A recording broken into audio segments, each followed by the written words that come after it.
Let's talk about bevel paving.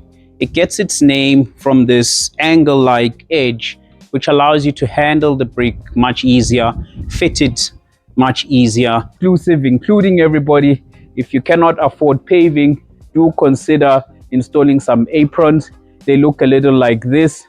These would do the same job to protect your structure. Use in your very busy roads as well as for industrial applications. It can handle very strong loads such as a truck driving over it comfortably without failure. Now these will cost you around, if budget is tight, clay stocks can be used to make paving around your yard. These are typically found in halves, particularly rejects from other projects is measuring 165 by 165, and it costs you 11 rands each. It is quite pricey, but very neat, very strong and durable.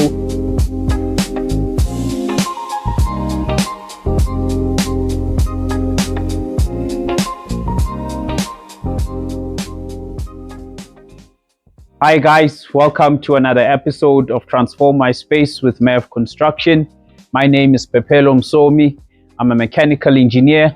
I'm just a guy that's passionate about structures.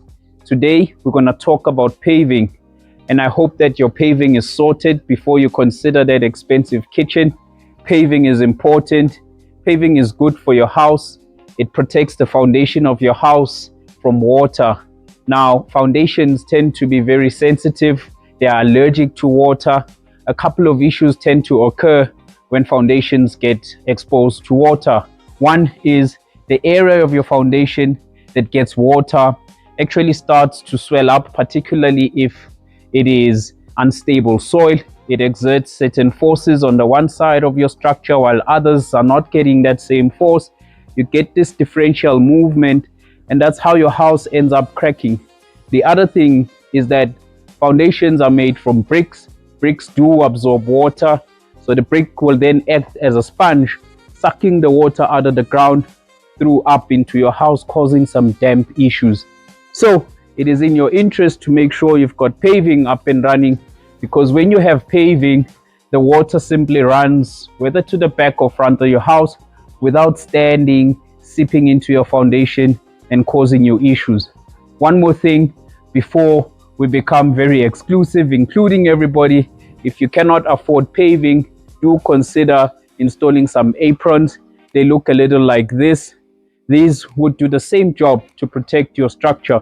If you love our cup of content, please do hit subscribe, share the video, and do comment. Let's get into it.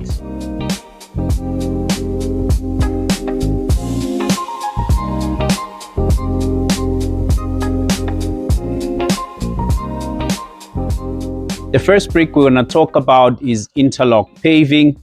As you can see, this type of paving will actually lock into position and they fit into each other the same way like a jigsaw puzzle.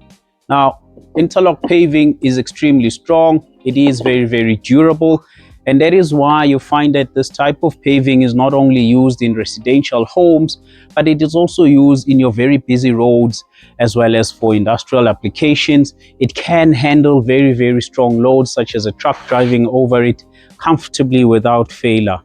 Now these will cost you around 2 rand 80 cents each. It shouldn't be more than that.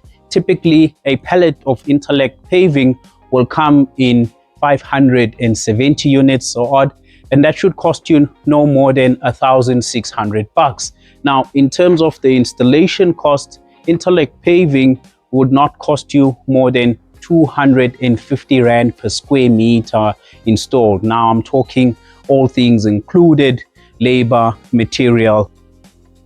If budget is tight, clay stocks can be used to make paving around your yard. These are typically found in halves, particularly rejects from other projects. You find that the bricks are sold a lot cheaper. A typical clay stock brick would be costing you around 1 rand 90 cents, but obviously the rejects should be far less. You can see how these are normally arranged in circular pattern to try and generate that very neat, pattern around your yard.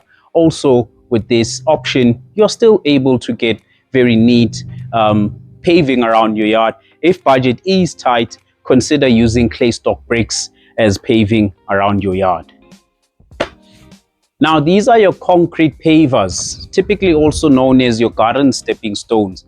They do come in a variety of colors, a variety of shapes and sizes, and these make a very, very beautiful pattern around your yard. Some people will use it just solely, to make a little pathway along the grass, but they can be used all around the yard. Now, this little boy is measuring 165 by 165, and it costs you 11 rands each. It is quite pricey, but very, very neat, very, very strong and durable, able to handle loads and last you for a very, very long time. Now let's talk about bevel paving. It gets its name from this angle-like edge, which allows you to handle the brick much easier, fit it much easier, and most importantly, this edge allows for water to drain effectively away from your yard without forming any puddles. You will also notice with this brick, a bit of spacers built on the sides to help maintain a consistent space when you put them together so that you can then grout them. It does provide you with a very, very neat finish. Bevel paving will cost you around R2.80 each. A typical pallet contains 520 units odd, and that will cost you around 1,600 rands. It does come in a variety of colors. This one is particularly red. You get gray, light and dark, etc. And these colors can also be used together to form very unique, neat patterns along your yard. Now, you do not have to really paint this, but I do recommend you paint them if you're applying them, because they do absorb water to a certain degree. So using some waterproof paving will help water run down your yard a lot quicker. Now, there are other cheaper options, such as using concrete, using tar. Concrete is a lot cheaper. You can easily cover 10 square meters with no more than 1,500 rand, because that is pretty much typical 1 meter cube of concrete delivered and pumped to a certain area. The challenge with these options obviously is that they are permanent. You cannot easily remove them to repair a burst pipe beneath them, for instance, and so that's why they are not so popular. You can still get a very neat space around your yard. You can prevent the water from seeping into your foundation. You can still practically, have that effect of protecting your structure with these options where there are no pipes running, where that you can afford to have a permanent floor without any interruptions in future maintenance wise. Do consider both tar and concrete as your cheaper options to pave your yard. So, how do you know if your paving is installed correctly? A couple of things. One is it is visually appealing, it looks very neat, and it sets to form this nice blend of the paving with the property. The second thing is that the paving does not cave in or form these valleys after you drive up and down on it for some time. Paving should not have weeds seeping in through the spaces, forming a very untidy space. If it is installed correctly, no weeds should be seeping through. The paving needs to have no water standing. It should seamlessly drain. It should self-drain. The water would run to the front or the back of your house, depending on how the slope has been set up. Now let's talk about the process of how to get this up and running as per the requirement. Installing paving starts with preparing the ground. You've got to clean out any clutter in the space, mark it, define where you want to dig, and remove any unwanted paving, trees or grass in the area that you want to pave. In that process, you also have to loosen the soil and get it to be very, very fine and movable so that you can cut and fill certain areas and somewhat form that slope that you are looking for. The second step is compacting. It is important to compact. Some people may compact using the roller. You may compact using your traditional flat plate compactor and so forth. But it is key that you compact, and to further enhance this compacting, you may also use some cement, which makes your ground feel a lot stronger and more stable compared to compacting without. What is important is that you've got to be mindful of whether the soil you are dealing with is compactable or not. If not, get some compactable soil laid onto the space so that you can achieve effective compacting. The compacting part is quite important. If you do not compact properly, you're going to have some serious issues later, which can cause you some expensive rework. Once this is done, you may then lay a plastic sheet over the area. This is not really required, but I do suggest you lay it. I think it is very, very good with helping control with the moisture. And before doing that as well, you can treat the space for the weeds so that the weeds will not grow going forward. The area may be poisoned. With the plastic sheet having been laid, on top of it comes the river sand. It's got to be laid carefully.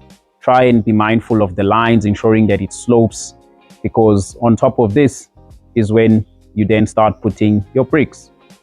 The bricks need to make direct contact with each other, and the spacing between the bricks got to be consistent.